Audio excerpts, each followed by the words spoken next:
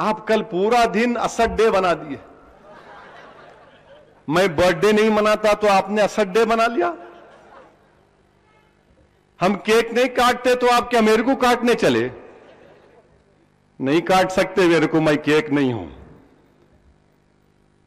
میں سالار کی پیروں کے پاس بیٹھ کے سیاست سکھا ہوں. میں روز اللہ سے بھیک مانگنے والا ہوں. تو تھوڑا بہت تو ہیلپ آ جاتی ہے اپنے کو. یہ رامن صاحب، اور اس آرٹیکل میں ایک مسیح رحمان کا بھی آرٹیکل آیا. مسیح رحمان لکھتے کہ جو میمن فیملی واپس آئی ان کو سی بی آئی مدد کری، ان کو سی بی آئی مدد کری. دیکھو تقریر بورنگ ہو جا رہی، مر ذرا سنو سمجھو. انہوں بولیں گے کیا بھائی انہوں ہلو ہلو بول رہے، اکبر صاحب کے ساتھ فائرنگ نہیں کر رہے. بعض وقت کیا ہوتا تھا، ٹاک کے مارنا پڑتا. ایک ایک دو گولی لگنا ہے. آپ کسی کو پانی کا خطرہ ڈالو، ٹک ٹک ٹک ٹک، تو پانی کا خطرہ جب گرتا نا تو کیا کرے. امریکہ میں گنٹامنو بے میں جارج بش وہ شیطان جب پکڑتے تھے لوگوں کو عراق میں تو اس کو واٹر بورڈنگ بولتے. واٹر بورڈنگ، منہ پہ پٹا لگا کے اوپر سے پانی ڈالتے. سوچو آپ کتنی تکلیف ہوتی. میں وہ تو نہیں کر رہا ہوں، ہلو ہلو الفاظ بول رہا ہوں، ہلو ہلو. اب لوگ آپ اتر پردیش کے میری تقریر سن کے پوچھیں گے ہلو ہلو کیا ہے؟ سلو سلو، دھیرے دھیرے. تو دھیرے دھیرے یہ ہے کہ سی بی آئی ان کی مدد کی، فیملی کی، وہ ہندوستان کو واپس آئے. کہ یقیناً ان کے دل میں غصہ تھا، فیملی میں ڈر تھا کہ ملک چھوڑ کے پاکستان بھاگ گئے بول کے، اس لیے واپس آئے. اور اس امید پر آئے کہ ہندوستان کا قانون ان سے انصاف کرے گا. یہ آرٹیکل میں لکھ رہے. اور یعقوب نے پورا ایویڈنس دیا کہ پاکستان ملوث تھا اس بم بلاسٹ میں. پورا اسلحہ پاکستان سے آیا، پورا آر ڈی ایکس پاکستان سے آیا، پورا یعقوب نے دیا. پورے ویڈیوز بنا کے دیے کہ دیکھو یہ ہے، یہ اس میں لکھ رہے انہوں. اور وہ جو اخبار کے ایڈیٹر رپورٹر مسیح رحمان یہاں تک لکھتے کہ جب ٹائیگر میمن کے والد کو معلوم ہوا کہ ان کا بیٹا بم بلاسٹ کیا، پاکستان کی مدد کیا، تو والد نے اپنے بیٹے کو پیٹا، مارا خوب کہ تو نے کیسا معصوم لوگوں کی جان لی، کیسا تو پاکستان کا شکار ہو گیا. یہ آرٹیکل میں لکھا ہوا ہے. اور پھر یہ بھی لکھتے ان آرٹیکل میں کہ اگر یہ ہوگا تو یہ ہم اس حرکت سے صرف آئی ایس آئی کو خوش کریں گے. یہ جگنادھم صاحب کا آرٹیکل ہے. اب بتائیے، یاد رکھو ہمارے ساتھ ہمارے ہندو بھائی بھی ہیں جو ناانصاف کا مطالبہ کر رہے ہیں. ہمارے ساتھ ہمارے دلت بھائی بھی ہیں. یہ لڑائی ہم کو سب کو ساتھ مل کر لڑنی چاہیے انصاف کی. اگر کوئی مخالف مجلس کو یا میرے سے دشمنی جس کو اگر یہ کہے گا کہ تم خالی اس کی بات کر رہے، میں تم سے وعدہ کر رہا ہوں خدا کی قسم، اگر کوئی راملو سے بھی ناانصافی ہوگی تو صفی الدین اویسی لڑے گا اکیلا اس کے لیے انشاءاللہ تعالی. میں فرق نہیں کروں گا. انصاف اگر کرنا ہے تو اللہ ہم سے کہہ رہا ہے کہ انصاف کرو. اللہ دنیا سے فرما رہا ہے، مسلمانوں سے نہیں فرما رہا کہ انصاف کرو. یہ انصاف کرنا ہے میرے عزیز دوستو، مذہب کو دیکھ کر نہیں، انصاف کرنا ہے. انصاف ہونا ضروری ہے.